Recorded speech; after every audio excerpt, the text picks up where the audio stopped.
There was a time when the name Justin Bieber could stop traffic, ignite riots, and send millions into a screaming frenzy. He wasn't just one of the youngest global superstars in history. He was a pop icon with a level of fame most can't even imagine. He dominated the charts, sold out arenas, and built an empire before he was old enough to vote. But behind the cameras, the endorsements, and the #1 hits, Justin's life was far from a fairy tale. Because behind the smile, there was pain. Behind the pop dream were scars the world never saw. Thrust into an adult world as a child, Justin was surrounded by power, pressure, and people who often blurred the lines between guidance and control. And as the years passed, there were whispers, moments that didn't make sense, boundaries that were crossed, things Justin rarely spoke about until now.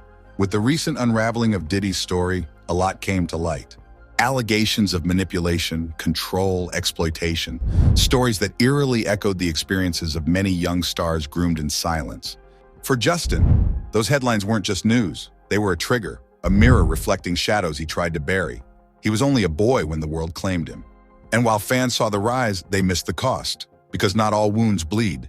Some live in silence until the silence breaks. What the fuck you say? You heard what I said, man. What'd you say? You heard what I fucking said, mate. Lose your fucking belt. While some might dismiss Justin Bieber as just another rich, spoiled pop star, there's more to his story than meets the eye. Because to understand who Justin is today, you have to go back. Back before the platinum albums, stadium tours, and screaming fans. Back to a time when he was just a child, almost never born at all. Justin Drew Bieber was the unexpected son of a teenage girl named Patty Millette. She was just 17, alone, scared, suicidal, living in a tiny town in Ontario, Canada, barely surviving herself, let alone ready to raise a child. At one point, she considered ending the pregnancy. She walked into a hospital, unsure if she could go through with it, but something stopped her. And in that moment, a decision was made.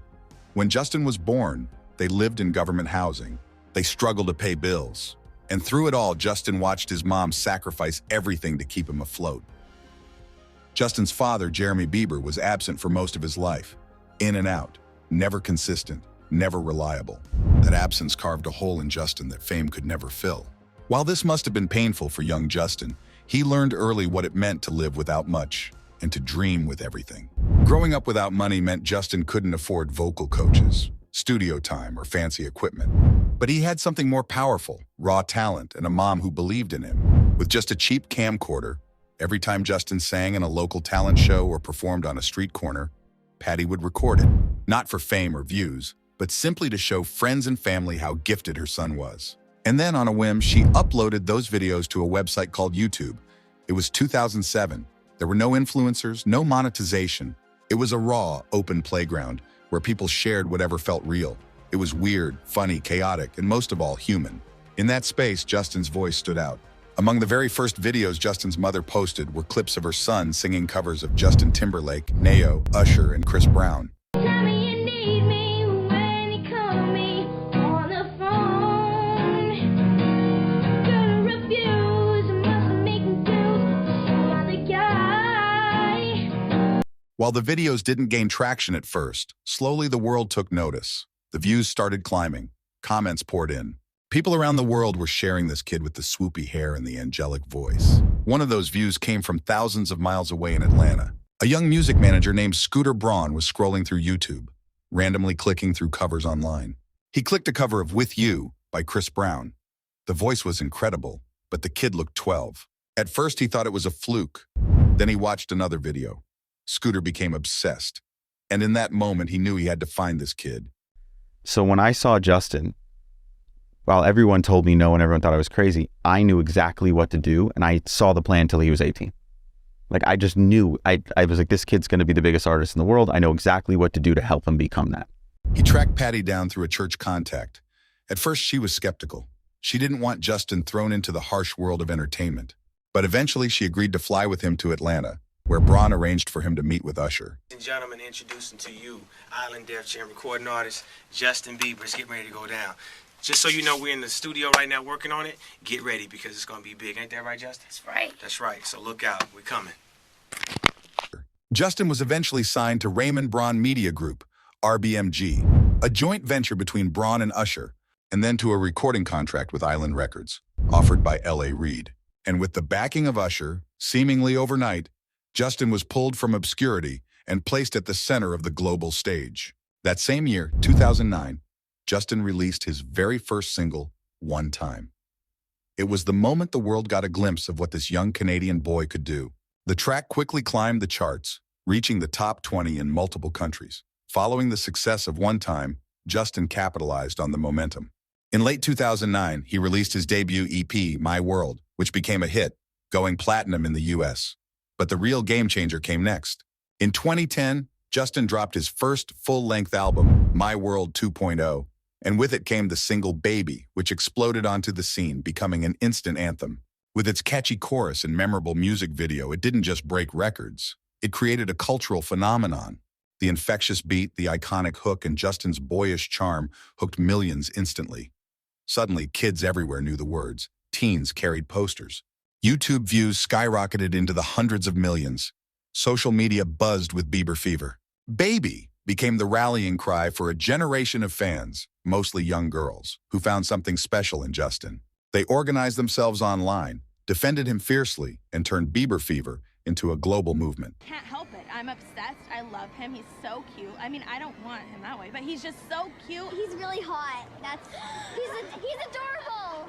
From heartthrob to heartbreak. When hype becomes hyperventilation, it's Bieber pitch.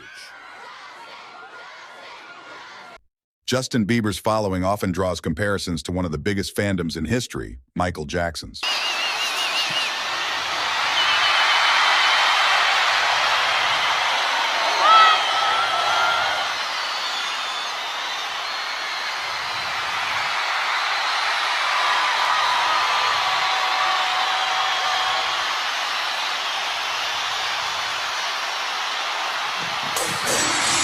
Like MJ's Moonwalkers, Justin's fans, affectionately known as Beliebers, displayed unmatched passion and loyalty. Both fandoms rallied around their idols with fierce devotion, defending them through controversies and celebrating every milestone. This massive success came with its own fair share of challenges. Suddenly, Justin wasn't just a talented teenager, he was a brand. A product to be packaged, marketed, and sold worldwide. The music industry stepped in with a clear playbook. Craft a marketable image that could appeal to the widest audience possible. That meant smoothing out the rough edges and controlling his public persona. From wardrobe choices to interviews, every detail was carefully curated. This packaging brought massive commercial success. But it also came with constraints. The pressure to maintain the Bieber image was immense. Fans expected the sweet boy-next-door charm, even as Justin was growing up, fast behind the scenes. Paparazzi followed his every move. Airport lounges, hotel lobbies, even outside his own home. There was no escape, no room to breathe, no moment to just be a teenager. Nobody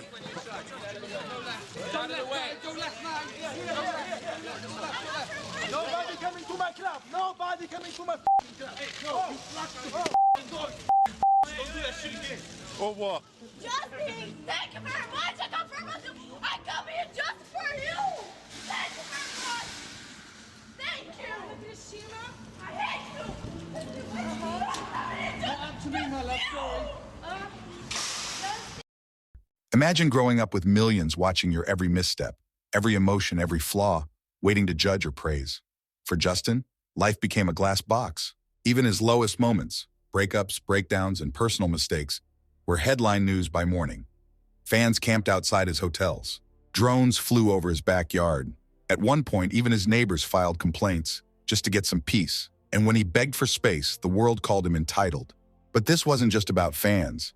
Even fellow celebrities crossed lines. Many of these moments were captured on camera, yet the industry brushed them off. One of the earliest incidents happened in 2012. Katy Perry was caught on camera grabbing Justin's butt backstage during his all-around-the-world tour. Then came his appearance on The Late Show with David Letterman. Promoting his album, Believe, Justin proudly showed off a new tattoo. Letterman suddenly grabbed his arm and tried to scrub the ink off. Yesterday, my album came out. It was an important day for me. So, you know, I got Believe. Get that off of there. Hey, this is a brand new. The crowd laughed. It was meant to be humor, but it crossed a line. At the 2011 Brit Awards, host James Corden approached Justin's table for a brief interview. Corden touched Justin's face. I say this, lean into me again. You smell amazing. How old are you? Thank you. How old are you? I'm 16. I'll be 17 in like 2 weeks. Thank you so much. Look at him. Look at what a beautiful face. All right. A gesture many viewers found unsettling. The moment went viral online, with some calling it awkward and inappropriate. In a 2010 clip, Sean Diddy Combs is seen on camera with a young Justin, stating he was going to spend 48 hours with him. At the time, it seemed like a celebrity mentorship moment. But as recent allegations about Diddy have come to light, that clip has resurfaced, with many fans now watching it with unease. This behavior extended even into Justin's romantic relationships. When he and Selena Gomez went public with their relationship in 2010, it seemed like a perfect match. At the time, Selena was already a Disney star, and Justin was just beginning to explode onto the pop scene. Oh, good. Thank you so much. Thank you for hanging out, babe. All right, James, what's going on where you are? The two young lovebirds seemed to understand each other in a world that rarely did. Fame had taken their childhoods. They leaned on one another, one broken piece trying to hold the other together. But behind the fan edits and red carpet smiles, Justin was still carrying the emotional wounds of his childhood, industry exploitation, and relentless media pressure. Their relationship was on again, off again for years. Tabloids spun narratives. Fans took sides. Selena, dealing with her own battles, from lupus to mental health struggles, needed stability while Justin was searching for identity. Eventually, the glamorous relationship crumbled under the weight of unhealed trauma and public pressure. After Justin and Selena's final breakup in 2018, Justin married Hailey Baldwin just 6 months later. While the move shocked many, a lot had been happening behind the scenes, dating back nearly a decade earlier. The year was 2009. A shy 12-year-old Hailey was introduced to Justin backstage outside the Today Show by her dad, actor Stephen Baldwin. Hey, my name's Steve. And the third song, how you doing, bro? This is my daughter Haley. The third song, yeah. We've been enjoying your music. No one knew it then, but that quiet introduction would mark the beginning of something that would take nearly 10 years to unfold. As Justin's fame exploded, Hailey was often spotted at events or backstage, sometimes with mutual friends, sometimes in public fan interactions. She supported him. She tweeted about his music. She was a believer, just like millions of others. It has since been alleged that she strategically pursued him, leveraging her famous friends and her father's Hollywood connections to eventually turn him into her husband after his breakup with Selena. We'll delve deeper into Justin and Hailey's relationship in the next part of this video series. The constant invasion of privacy and relentless media scrutiny took a toll on Justin, and eventually, it all boiled over. By his late teens, Justin began to rebel against the image that had been forced on him.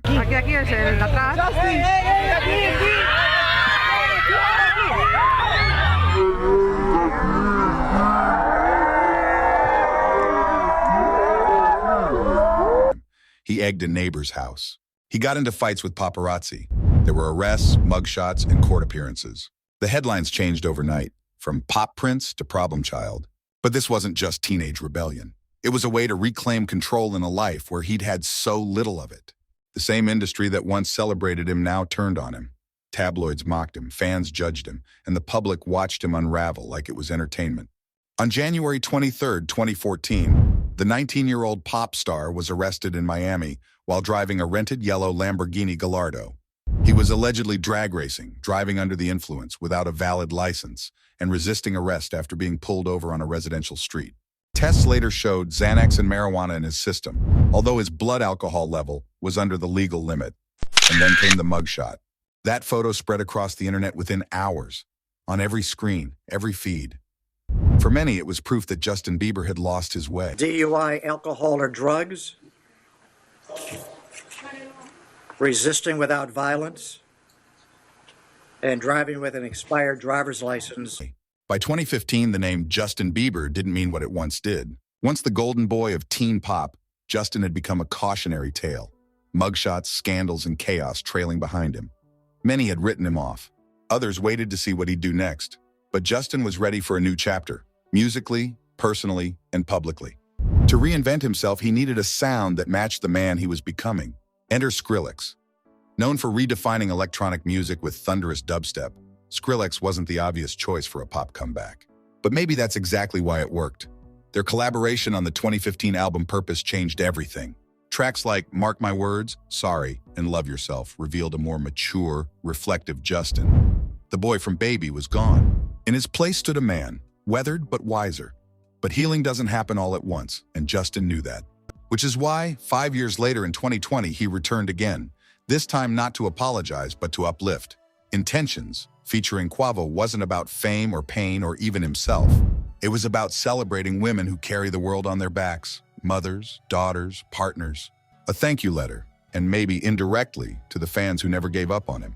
And just as the world thought Justin Bieber had finally turned a new page, stable, sober, spiritually grounded, the past came knocking again. In late 2020, new videos began to surface online. He looked frail, distant, hollow-eyed. His skin had lost its glow. His movements were slow, almost shaky. The internet erupted with speculation. Was it stress, drugs, relapse? But behind the clickbait headlines was something far more human. Justin was struggling again. That same year, Justin Bieber publicly revealed he had been diagnosed with Lyme disease. What's been going on? Obviously, as you can probably see from my face, I have this syndrome called Ramsay-Hunt syndrome. Lyme disease is an illness caused by bacteria transmitted through the bite of an infected blackleg tick, often called a deer tick. It's most common in wooded or grassy areas.